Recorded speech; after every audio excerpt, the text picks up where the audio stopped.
Mr. President, I'm here this morning to say happy birthday to the Consumer Financial Protection Bureau. This week marks 4 years since Dodd-Frank was signed into law and 3 years since the Consumer Agency opened its doors. The Consumer Agency was built to be a new kind of regulatory agency, one that would stand up for America's families, not for big banks and for credit card companies.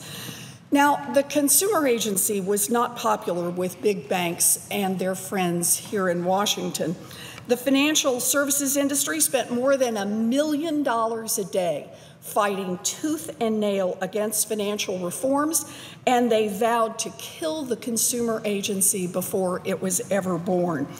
But thanks to the work of grassroots consumer groups across the country who worked very hard and who got organized, we pushed back against the big banks' armies of lobbyists and lawyers, and we won. We succeeded in building a strong, independent consumer agency with the tools necessary to protect consumers against the tricks and traps hidden in the fine print of mortgages, credit cards, and student loans. Under Rich Cordry's leadership, the staff of the CFPB has made amazing progress since it opened. This little agency has already forced big financial institutions to return more than $4 billion to 15 million consumers they cheated. And it has helped tens of thousands of consumers resolve complaints about their financial institutions. It's put in place rules to protect consumers from a range of dangerous financial products and to make sure that companies can't put out the kinds of deceptive mortgages that contributed to millions of foreclosures. Now, recently, the CFPB shared stories from people all across the country who've reached out to the agency for help with financial issues. And one of these stories is from Ari, an Iraq veteran from Hull, Massachusetts. Ari and his father, Harry, told their story to CFPB, and here's how it goes. While serving in the military, Ari took out a car loan advertised directly to service members.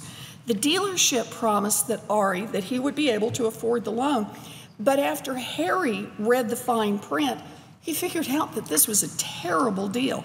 So Harry filed a complaint with the CFPB, and the agency's investigation helped uncover scams targeting men and women in uniform. Ultimately, the Consumer Agency ordered the auto dealers to refund about $6.5 million to the service members they cheated and to agree to stop these practices immediately.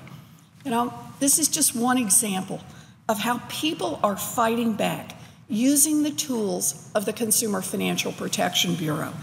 It's also an example of how the Consumer Agency is standing up for families who've been targeted by scams and unfair practices.